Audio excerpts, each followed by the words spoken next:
will now proceed to entangle the entire area.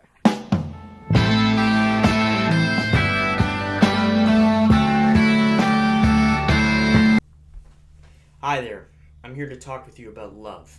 Not the emotion, but rather the band. So, these guys were based out of LA. I figured I'd do a review on them since lately I've been really growing to appreciate their music. This is their second album, Capo, from 1966. Excuse the purring, sorry, that is my cat. I managed to pick up an original mono copy of this album by trading two other records in. And yeah, this is definitely quite an experimental piece, I think, for that time in the 60s. Not to say that there weren't some bands that knew what was up, I guess. But I think Arthur Lee was very ahead of his time, musically, mentally. Yeah, I would just say he was ahead of some of his contemporaries for sure. But this album was recorded at, let's see here, in Hollywood, I guess. That's very broad. Engineered by Dave Hassinger and Bruce Botnick, who would later go on to produce The Doors, which makes sense when you consider they were on the same label. But here you also have Dave Hassinger, who later produced the Electric Prunes, and I would highly suggest checking out their catalog if you haven't already. Really awesome, like psych stuff. Production supervisor Jack Holzman. I feel somewhat familiar with that name. Front cover photo is William S. Harvey. Back cover photo, which is here, is done by Guy Webster, and the cover design is by William S. Harvey. Fan club, The Love Society, 8903 Sunset Boulevard, Los Angeles, California, 90069. Love plays Maserati guitars and uses Vox amplifiers, which those were two pretty common types of amps and guitars back then, although later they would improve the sound of those instruments, like sonically speaking. And especially because I can remember distinctly hearing in a documentary about the Beatles that the Vox amplifiers often weren't loud enough to overpower the sound of the fans. So they had to wait a few years for that to kind of progress. But getting into the album here, it was recorded in mid-1966, so I think sometime kind of over the course of the summer, I guess. Their first album was more of a mix-match of kind of Byrds-influenced songs, I think, just with that Rickenbacker very jangly sound. Of course, they had their hit "My Little Red Book," was a cover of a I believe it was Burt Bacharach song, and I heard from somebody he actually didn't like Love's version all that much, but yeah. So that was their first hit song off the debut album. The biggest hit off this album was Seven and Seven Is, which is just like a proto-punk surf rock must, I guess, quintessential 60s proto-punk song, which is also happens to be a workout to play on the drums. But getting to the members here, it says Love is Arthur Lee, John Eccles, Brian McLean, Ken Forsey, Albin Snoopy Pfister, I definitely mispronounced that, T.A. Cantrelli, and Michael Stewart. So I think some of those guys kind of switched positions throughout some of the songs, which I think is the reason for there being 7 people on the front cover and the back cover. I don't think they had that many people in concert within the group, but But yeah, so anyways, this album I would say is kind of an incomplete record to me, um, because the first side is very good, and then the second side I like, but I think they could have done a little bit more with. Um, so starting off, we have Stephanie Knows Who, which is just like a killer song. Arthur Lee like shouting out so loud to begin this album, like just you know singing with so much enthusiasm, right? Um, but I like how the song is also experimenting with different time signatures. For instance, the song itself is primarily in 4/4, or sorry, 3/4 time, but you get this little jazz section in the middle where it goes into 5/4, and yeah, they incorporate sax and all this stuff, and it just sounds like so good. It's blistering, you know. Um, I don't know. Yeah, I don't know what else to say about that song, but I would highly recommend it. Um, and then I almost wish it was longer, but then we go into the much more mellow Orange Skies, which is kind of a psychedelic pop piece. Um, let's see here. What to say about Orange Skies? Um, I don't know. It's just a nice, like, relaxed song. You know.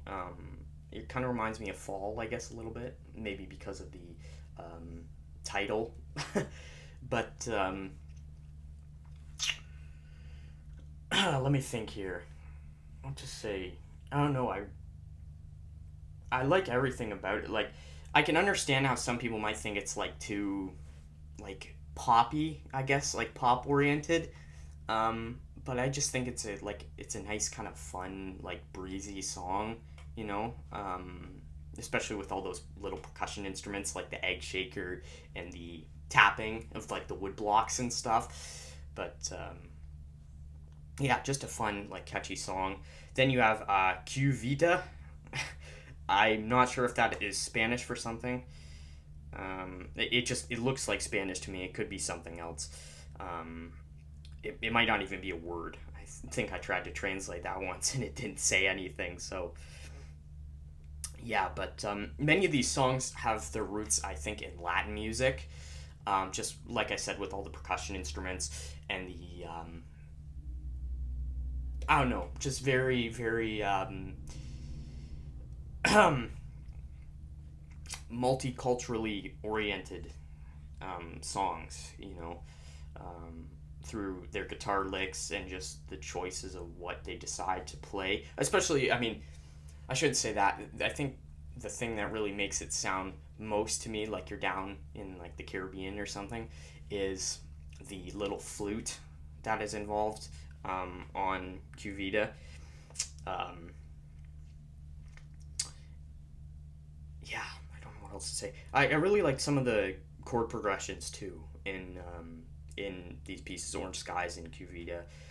Just kind of unusual, not something you'd really expect for more poppy oriented music. Like this is kind of the more pop Latin rock side of the album, while still keeping those psychedelic uh, roots. And then you have Seven and Seven Is, obviously, which is the biggest song on here. Which, yeah, I love the sound of that snare, and um, man, I don't know, it's just such a cool song. Like, I feel like if I drove around in my car with the top down on a nice summer day, I would be cranking that song while driving around. Um, yeah, I can't really say much about that song, but yeah, and then at the end they kind of switch it up. They end with the big thunder explosion and go into this like waltz basically. Um,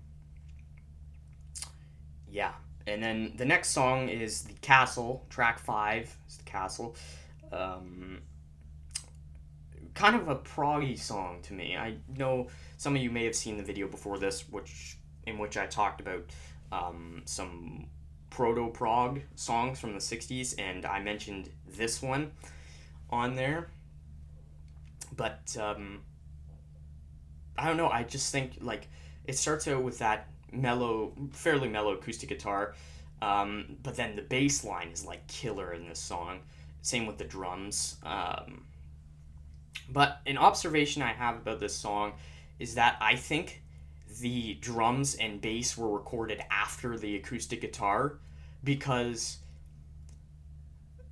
I don't know, like, not that it doesn't sound like sloppy, but I think you'd almost have to do it that way because you wouldn't be able to hear somebody playing an acoustic guitar over the sound of the drums if you were in the studio with them. You'd have to listen back to the overdub and play the drums.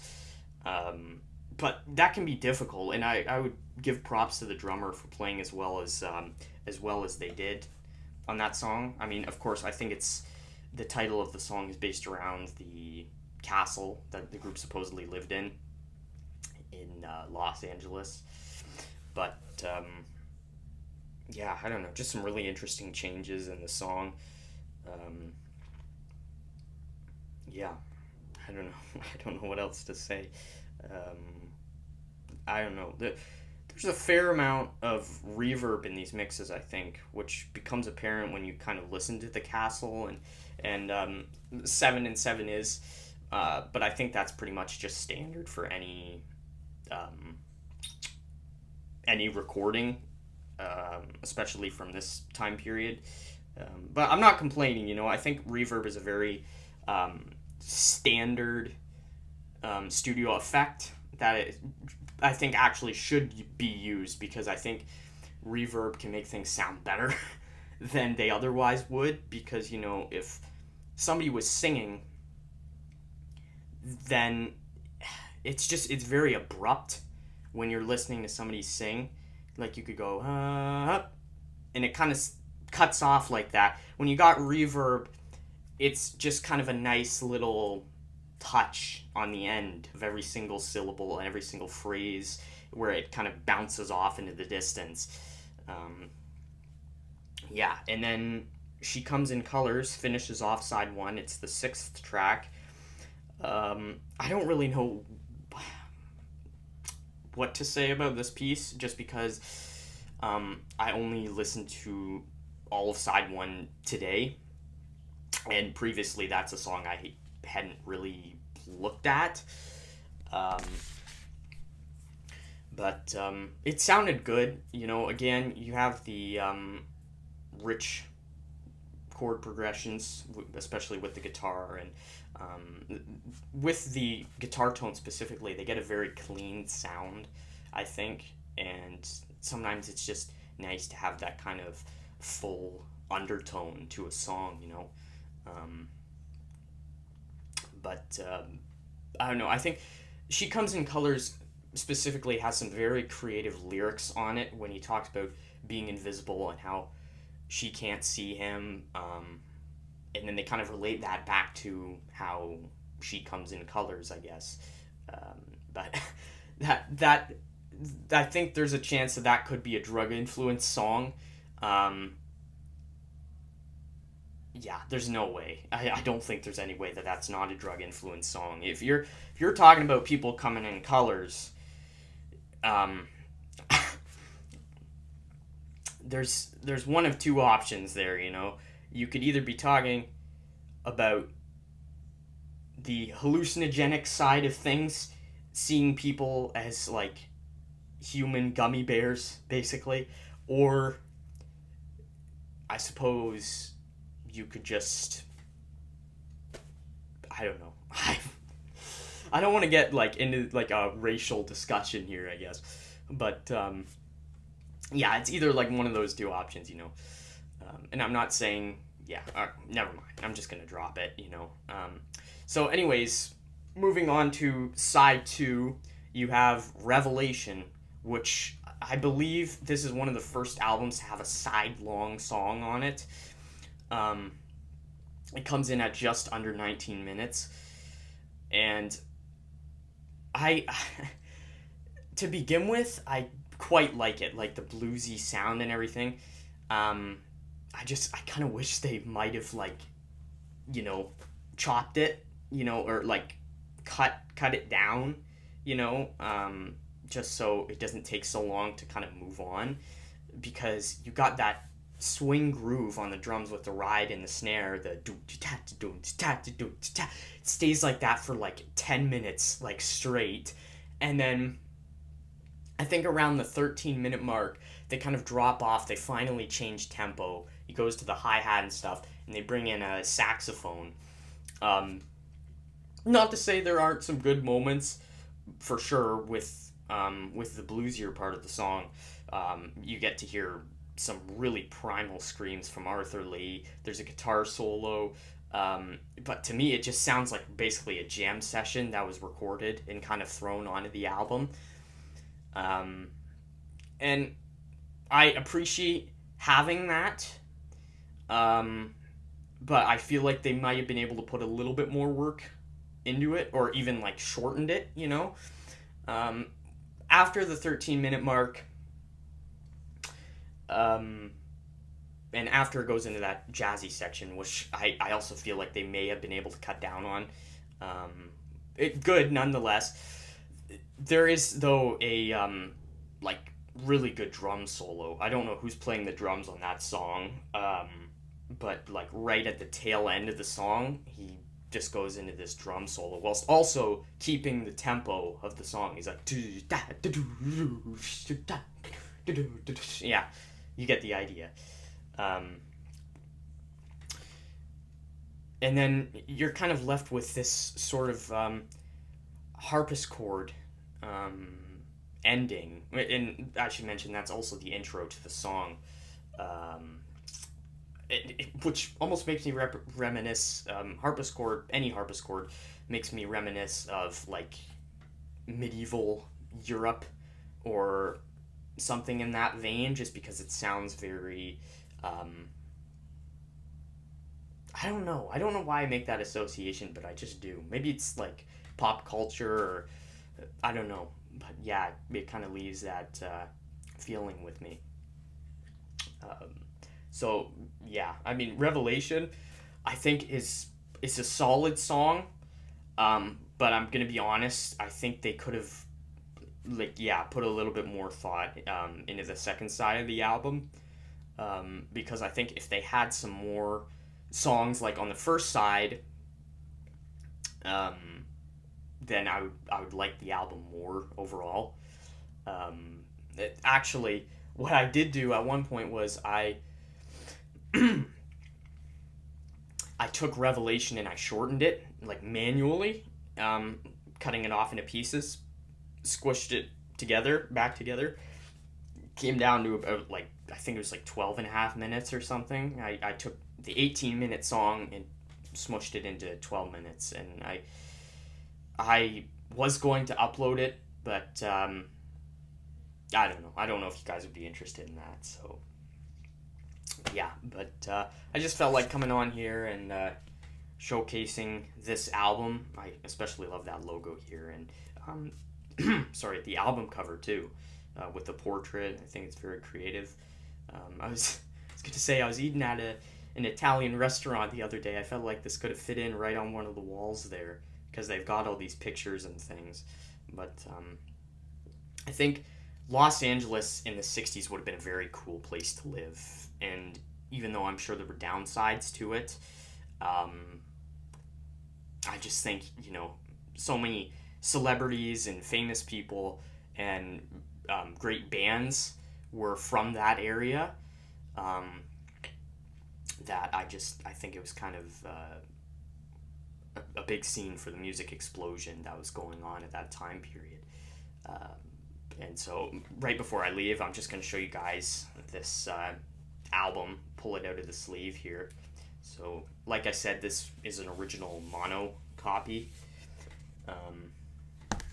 Only recently did I switch record players.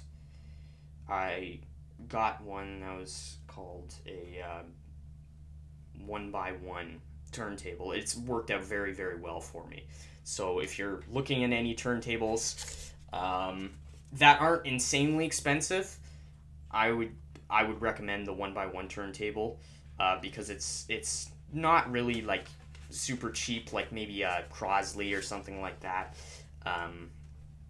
which are good for starters. That's the reason why I got this in the first place. This new record player was because I felt like I had garnered enough records that I should kind of consider something a bit more advanced.